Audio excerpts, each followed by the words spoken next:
ASMR. I hope you're doing well. I hope you're ready to be scared this Halloween, because for this video I am going to be tapping on my horror movie collection. So I have a few movies on DVD and Blu-ray. I'm not like a horror fan, I would say. I'm just a film fan in general, and I have a few favourite films which happen to be horror films. But I know that some people are, massive horror fans and they have huge collections. So I'm not one of those. And I thought it would be cool because Halloween is coming up, and I wanted to get in on the Halloween theme. So I'm going to start tapping on my horror DVD and Blu-ray collection and talk about the movies. Some of these I haven't seen in a long time. So we'll see how this goes. Okay, so the first movie I'm going to tap on is Raw.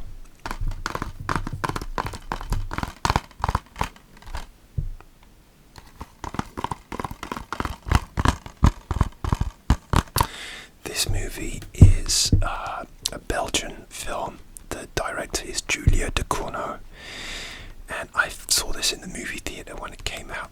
I want to say 6 or 7 years ago, and I thought it was absolutely brilliant. And it's hard to talk about without spoiling.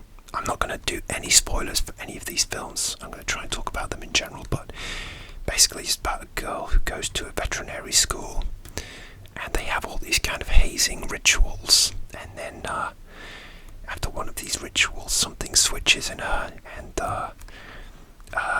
she gets a taste for more than just like normal food, let's say. But it's brilliant. It's almost like a coming of age film dressed as a horror film as well.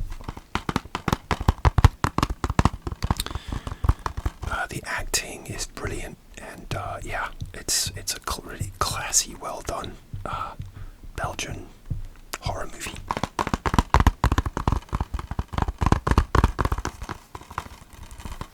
Lots of good reviews there too. 5 stars.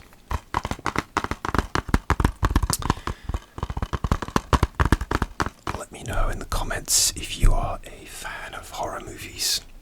I actually went to see Smile in the movie theatre, and I found that quite scary and jumpy. I had to look at the floor a few times because I'm kind of a wuss when it comes to horror films. And also recently on Netflix I watched or rewatched a movie called Under the Shadow, which is more of like a ghost story which is set during the Iran-Iraq war. The movie was only made a few years ago, and that's a kind of creepy ghost story too. Really good. I'm also doing this video by candlelight. So what will I do? I'm going to put this to the bottom of the pile. I'm doing the movie. I have 2 candles on because I wanted to give a kind of creepy effect. One of my candles is this one. It's actually called Midnight in New York. Kind of has a nice blue effect there. That's kind of creepy. I like it. It smells really nice actually. It doesn't smell scary. It's like really warm. Kind of like warm, almost like vanilla-y feeling. It's really nice. And I have just a normal tea light candle here, which I'm not going to pick up because I'm probably going to burn the place down if I do that. But it's just like a tea light candle. Maybe I can just very gently pick this up because there's a big flame on it. Okay, safety first, everybody. Okay, I've actually got 2 piles here. I should have put them in my video. It's hard to see. Shall I? I'm just riffing thing as we go. And I'll put all my collection here, and then I'll just grab from the top, and then I'll put the used pile. So that's the first one. I'll put the used pile over to this side. Okay, next. This is a DVD. This is I'm sorry, it's upside down. This is Alien. The first Alien movie from 1979, directed by Ridley Scott. And this is a classic sci-fi horror movie. I'm sure most of you have seen this one, but if you haven't, I really recommend it. It's a classic. It's very scary still. It has jumps, and it has some really sort of horrific moments. Obviously, it's about an alien which terrorizes the crew of a spacecraft. I'm sure that's not really spoilery, but yeah, it's just really well done. And the thing I like about it is that no matter how many times I watch Alien, it still gets me. I'm still into it, and there are certain bits in it which always make me jump. I mean, I'm a jumpy person anyway. I wish I wasn't a jumpy person, but I am a jumpy person, and I hate being a jumpy person because I always feel kind of embarrassed afterwards, especially in the movie theatre. But even at home watching this, there are some jumps that still get me.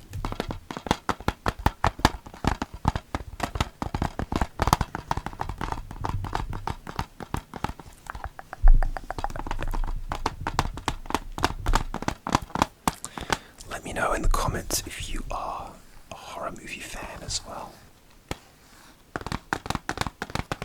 Oh, I should show you the actual disc as well. So this is a 2-disc edition, and what this is it has like the original theatrical version, and then it has like a director's cut which has lots of extra scenes, and I don't know, I think they're both good. I think if you love the movie, then extra scenes are just all add to it, really. And it's not like, I think I really like the director's cut, because I think it's like, some scenes you watch like the deleted scenes on a DVD or Blu-ray, and you'd be like, oh yeah, I know why you deleted that, you did the right thing. But if all the scenes are good and they just had to cut them for time, then yeah, I think it adds to it. But there's only a few films where that's true. I think there are some movies where the director's cut, where it's just longer and more boring. Like, this isn't adding to it. In fact, it's taking away from it. So that's Aliens. That's the artwork there. So you've got like the planet LV-421. Is that right?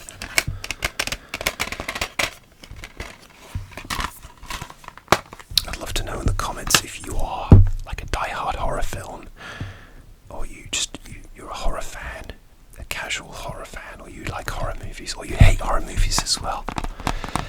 My girlfriend just cannot do horror movies.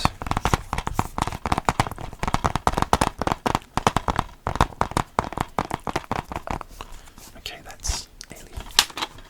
Next, Aliens. Of course, it's just kind of going in a logical flow here. So we've got Aliens. Aliens is the sequel to Alien, obviously, directed by James Cameron, who obviously did like Avatar, Titanic, and apparently endless Avatar sequels which are coming out. I love Aliens too. It's more like an action movie. That was what he was going for, but it also has scares in it as well, and like real tension. Yeah, Aliens is one of those. Even though I own the DVD, it's one of those movies where if it's on TV, I have to sit and watch it, and even if it's usually late at night, and it's one of those films where you feel guilty for staying up late to watch it, but it's just so compelling.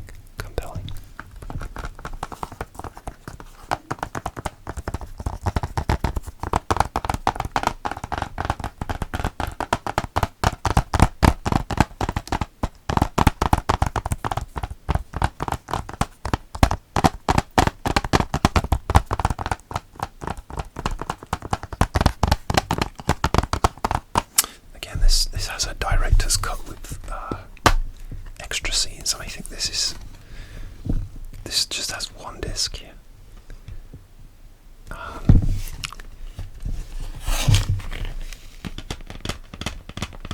And it's like a director's cut with extra scenes, which are fine.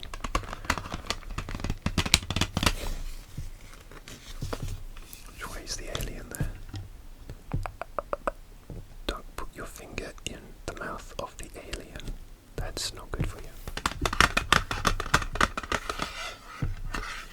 This is an 18 rated film. In the UK we have the British Board of Film Classification, who rate things. And we have like a universal parental guidance, 12A, 12, 15, and 18.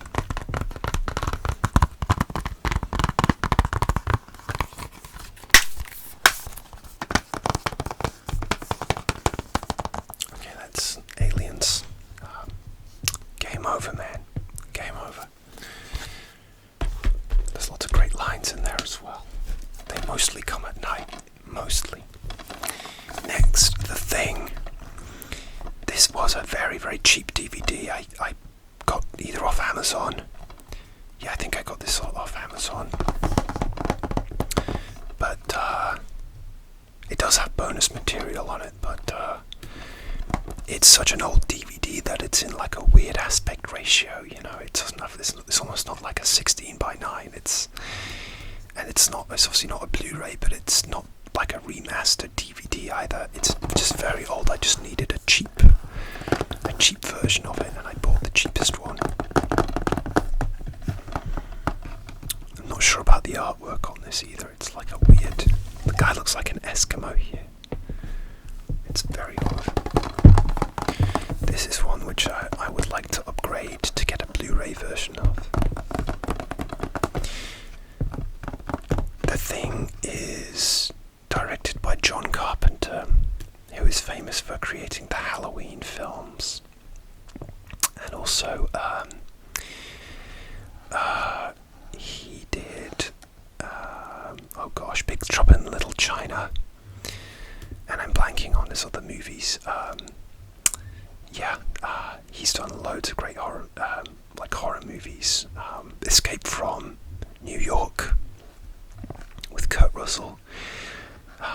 The Fog is a really creepy movie which I don't own, and The Thing, which is great. It has some great gory horror effects. The movie is set in a sort of Antarctic science station where these guys are holed up, and they find the body of these Norwegian scientists at another station who died in mysterious circumstances, and turns out that they've been sort of taken over by this alien thing. It's interesting because when this movie was released, it was a flop.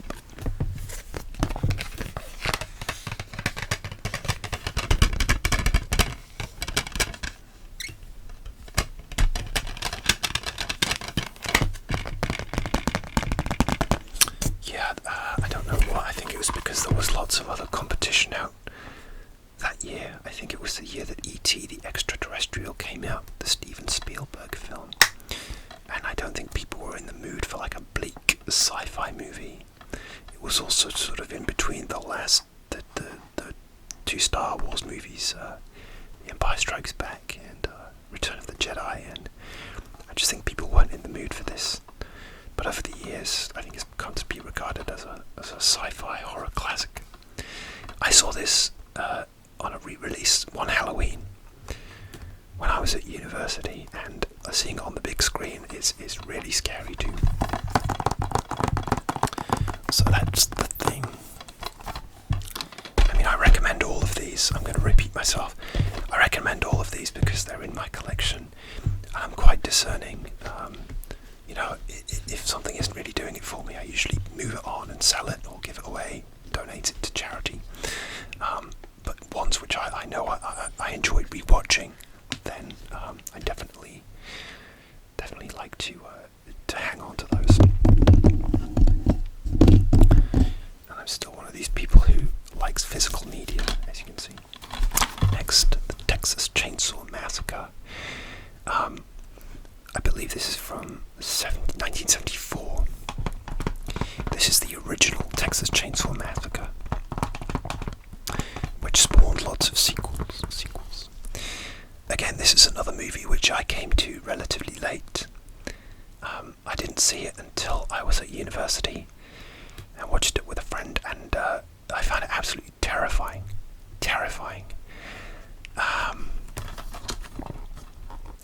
Yeah, it's back, and it is really scary. The interesting story of this is that it was banned in the UK, and the BBFC tried to make cuts to it, but they couldn't cut it because it turned out that actually, if you really watch the movie, you don't see that much gore. It's all about what's implied and what you think you saw and how it's filmed. It's just the mounting tension and the sort of relentlessness of it. But in terms of actual blood and guts, you actually don't see that much. And sometimes that's what makes something even scarier. When you don't actually see things happen, it's sort of all in your imagination.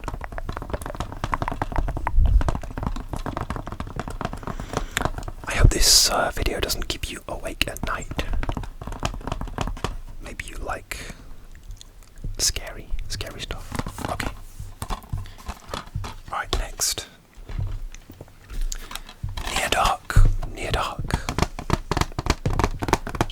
I'm excited to talk about this because this is a really underrated vampire movie.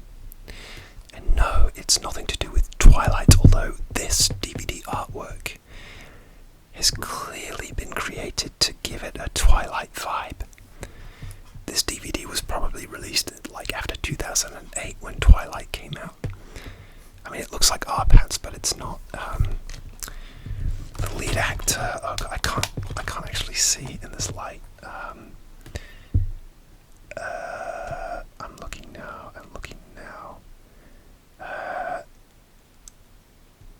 Adrian Pasdar. He's the sort of basically about a teenager who gets embroiled with a gang, kind of like a biker gang of vampires, and terrorized by them throughout the night, sort of out in the desert. It's very 80s. I want to say this is 87 or 88. Correct me if I'm wrong. It has the legendary Bill Paxton, who's also obviously in Aliens and so many great movies. Rest in peace, Bill. What an actor. It also has Lance Henriksen, another from Aliens. And it's just a really great 80s kind of like, it's kind of like violent. They're not just vampires. They shoot people and they terrorize people, but also it has the usual vampire stuff. So they can be killed by sunlight and stakes and things like that. I love rewatching this. I would look to get a Blu-ray special edition of this because this isn't a restored version.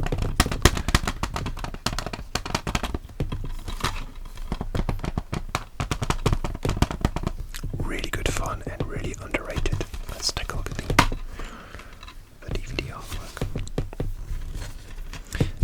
Oh, that's quite cool actually. I forgot. It's like a nice artwork. Ooh, that looks kind of creepy. This is one of those ones I probably watched it maybe a couple of years ago. And I always forget how good it is. It's one of those ones that sort of, it's fun while you watch it. It may not be the most memorable, but it's just a blast when you watch it. This is something I would love to see in a re-release at the movie theatre because I think it would be an absolute riot. Okay, that is Near Dark.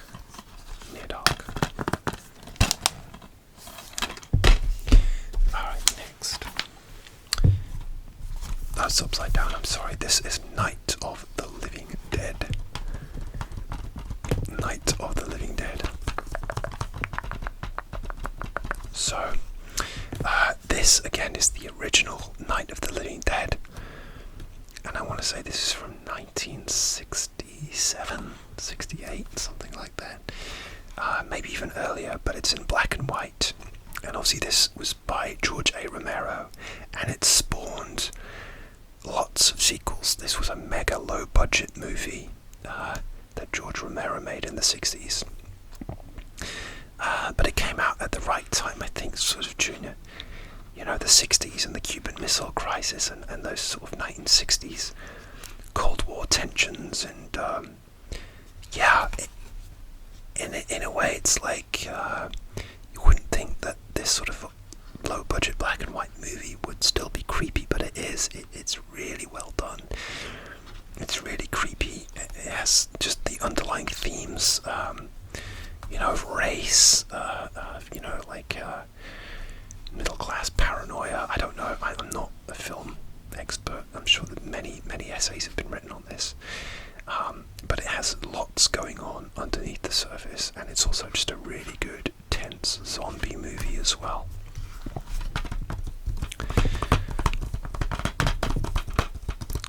And to my shame, I haven't seen any of the other sequels, and I know that a lot of the sequels are really, really good too.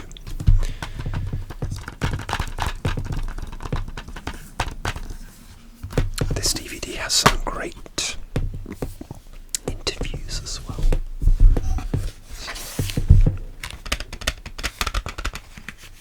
You get the nice rainbow effect on the DVD there.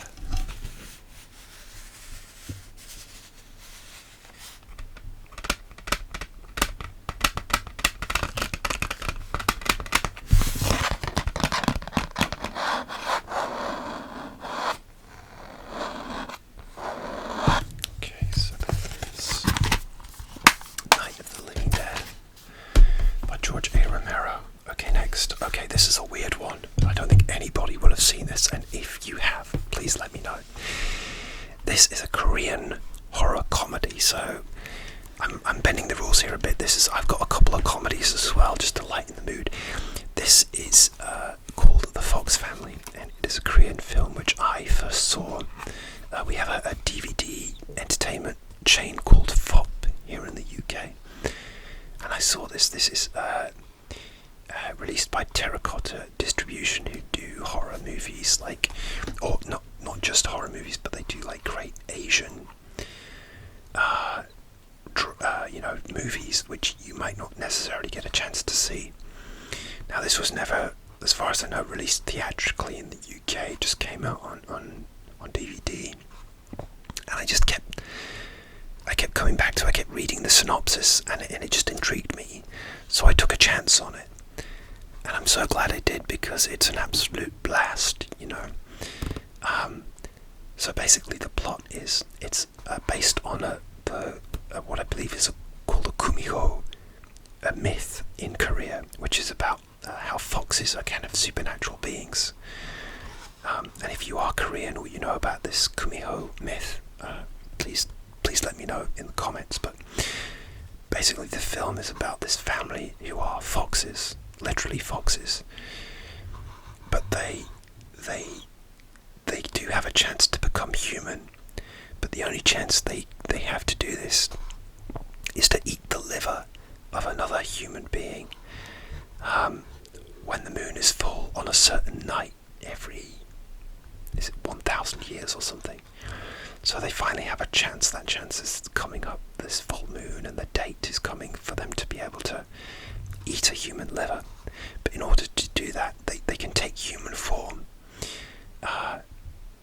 very briefly. But in order to be permanently human, they need to eat this liver. And so what they do is they take on human form. They pretend that they are a family of circus performers, but they're not very good at being human, and they're trying to integrate with society, and they just don't fit in. And it's really hilarious watching them try to get jobs, trying to fit in, trying to have a romance and relationships when they're kind of like evil fox spirits. The thing I like about this is that it's a really quirky idea, but it's really well done too. Some movies, not just like Asian movies, which often do have like a kind of quirky plot. They might have a really interesting premise, but they're not very well done and they're not very compelling when you watch them. This has a really interesting plot and it's really compelling as well. The actors are fantastic, but it has a bit of a creepiness too. So although it's funny, there's some horror in there as well, and the horror is really well done, and I think that's a difficult balance to do, the horror and the comedy. There are sort of like stakes, you do get invested in them, and what's clever about it is you sort of get invested in them even though they're kind of the bad guys. You're sort of on their side and you want them to succeed, but you don't, and it's really well done, and I don't think this did any business in Korea when it came out, which is a real shame because I think it's really well done, really well acted. Beautifully filmed as well. It has musical numbers in it as well. It's almost like a musical. It's just really good, and if you can get your hands on this, I really recommend it. Let's take a look at the inside. So that's with the family there. Oh, okay, there you go. That's kind of creepy. The Fox family. Okay.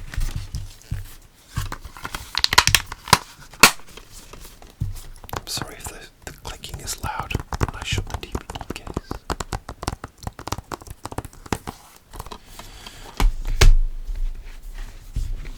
Alright, next we've got another comedy. So this is more like an out-and-out comedy, really. This is Young Frankenstein from 1975.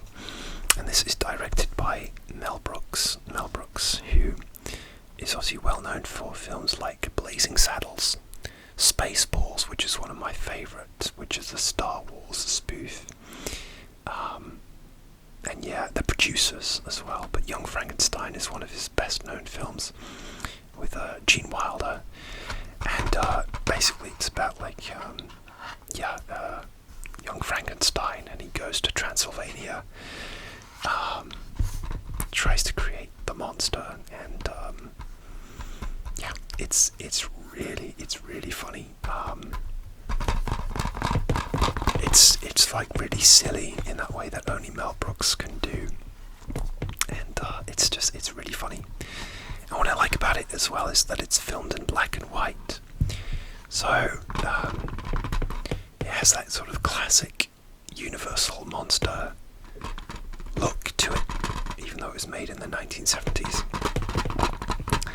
So it's actually beautiful to look at as well. It has that look. So even though it is a comedy, it's beautifully filmed.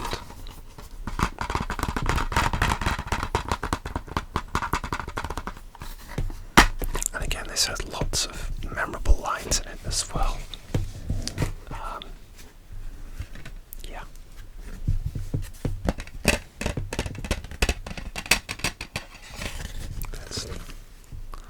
The artwork's kind of difficult to see. The candlelight, I'm sorry. Okay, there you go. Wow, that's interesting. That looks like a sort of scene from behind, like a candid shot from behind the scenes or something. Okay, that's Young Frankenstein. Okay, next. I'm trying not to get my hands in the flames and cause a big fire. That might make for a funny video, but not for me. If my house burns down. Excuse me, I have an itch. This is a Blu-ray, and this is Only Lovers Left Alive, directed by Jim Jarmusch. Jim Jarmusch is an indie film director. He's known for things like Stranger Than Paradise. He's done a lot of really great films. Patterson with Adam Driver, about a New Jersey bus driver, and Only Lovers Left Alive, which has Tom Hiddleston, Mia Wasikowska, and Tilda Swinton. And this is another vampire movie, but it's like an indie vampire movie. So it's basically by these vampires that lounge around in an old house in derelict Detroit suburbs, so that they don't get bothered or found out. But then, yeah, things start disrupting their sort of nice vampire life. It's a really great take on the vampire sort of lore. So if you like independent movies and you like quirky movies and you like vampire movies, give this a go. It's really good. I love Tilda Swinton. I think she's terrific actress. It's kind of hard to see, but I think it's basically, there you go.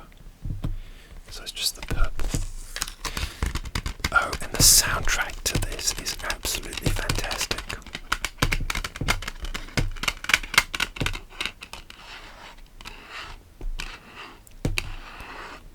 I had to buy the CD because the artwork was great, and it's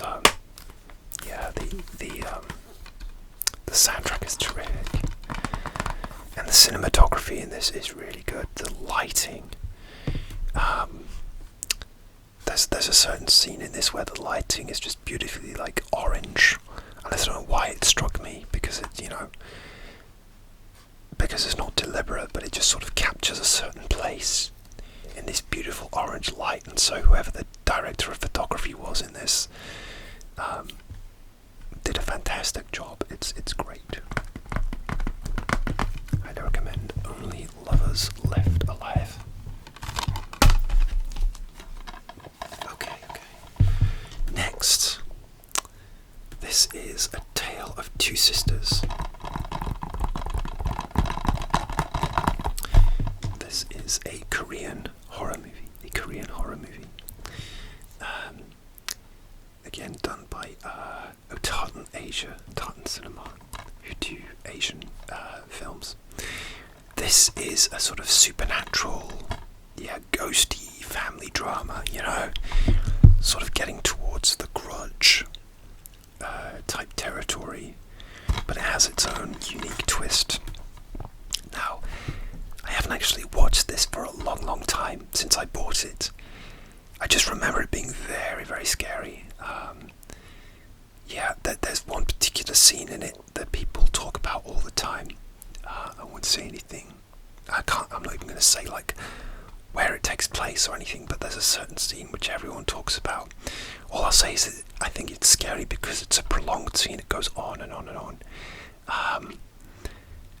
And it's really freaky. If things like The Grudge freak you out, then you'll either love or hate this, depending on your point of view. And I remember that it turns into sort of like this compelling, dark family drama. It's not just an out-and-out horror movie, even though the front cover makes it look like that. I think it's got a really good sort of dark family story to it as well. This is one that I'm going to rewatch before Halloween, actually, because I haven't seen it for a long time. So I need to rewatch that. That's the front. It's the same as the front.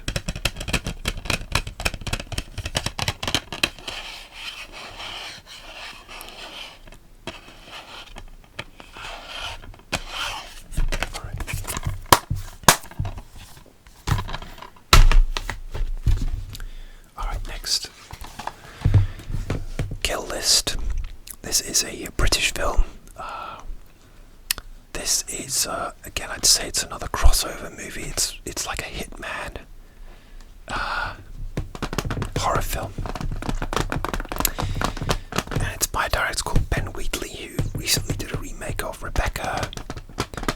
He's about to direct the Meg 2, the shark movie. He's also done some really great dark films as well, like A Field in England, Sightseers, He's a really great director, and Kill List is really, really dark. It's one of those movies that you have to be in the mood for, but it's so well done, really good acting, and it has a sort of creepy, almost like a Wicker Man vibe, you know, sort of, you can see the like culty stuff maybe happening.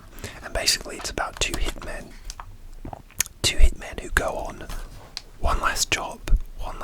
How many times have you heard that in the movies? One last job. Because this one last job is going to get them the big score, lots of money, and then they can retire nicely. But things do not go according to plan. And because it's a horror movie, they really, really don't go to plan. So it has that added element. It's not just like things go wrong on a hit or something. So it's a great sort of blurring of genres.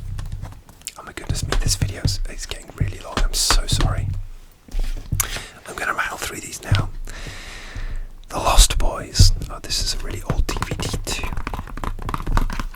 The Lost Boys is a great vampire movie from 1987, and this is actually out in cinemas at the moment as of the recording of this video, because it is the 35th anniversary of this movie, and I would love to see this on the big screen. I don't know if I'm going to get time, but I think it would be an absolute riot on the big screen, and I would love to see it. The Lost Boys is about a teenager who gets roped into sort of joining this cult of vampires, and kind of gets peer pressured into becoming a vampire. There's Kiefer Sutherland and Alex Winter from Bill and Ted. It's a great vampire movie. It's kind of funny, but it has some creepy moments in it as well. Again, it's that great balance. And that's the DVD there. I think it's sort of multilingual. It has like sometimes you get these DVDs which have multilingual the titles. Okay, that's The Lost Boys. Again, I'd love to know if you've seen any of these and which ones you like and which ones you don't like. Next, we're going to Spain. This is The Orphanage. The Orphanage, which is the Spanish. The lighting has changed. It seems to have got dark. I think it's just this DVD cover. It's like a dark crimson colour. It's hard to see. The Orphanage.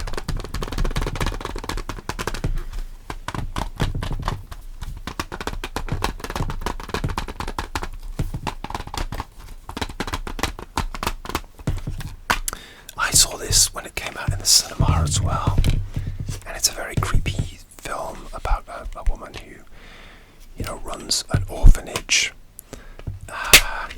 and creepy things start happening.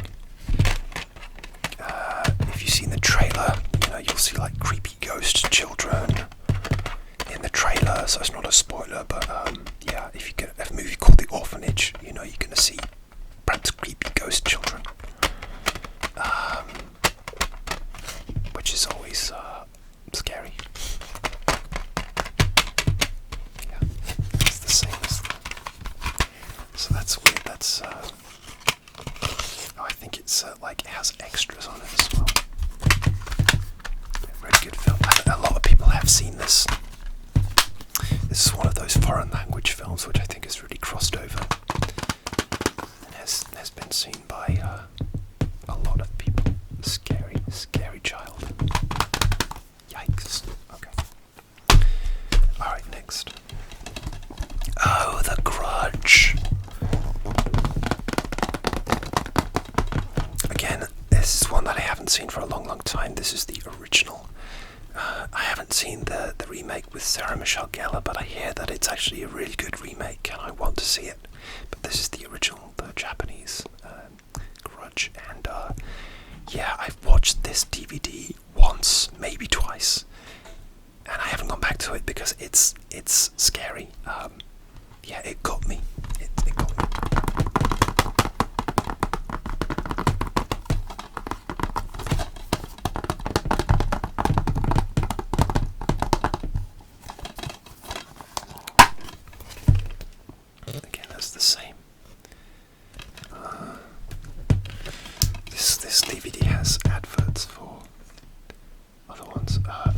there's an advert for one called Ichi the Killer, which I also own.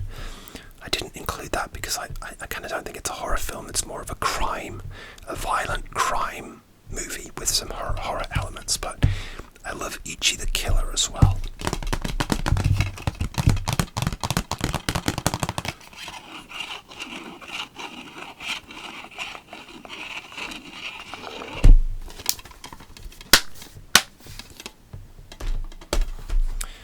Okay. All right, last one. It Follows. It Follows is another one of my favourite kind of horror movies. There we go. This one has a DVD slip cover. I actually quite like the artwork on this.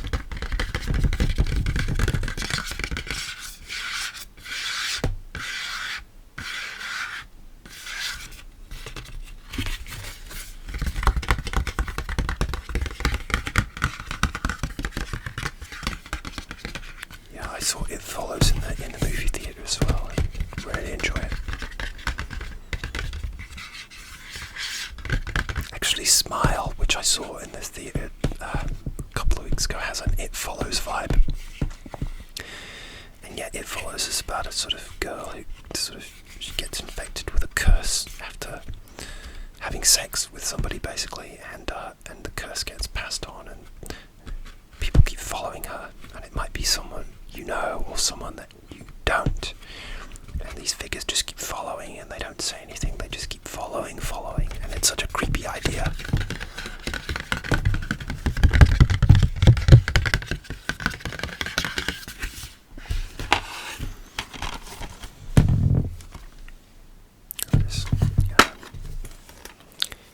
And that's the DVD, same cover, and then there's a weird, what the hell is this? Sometimes you get some weird things in these DVD. Wow, Meat Liquor.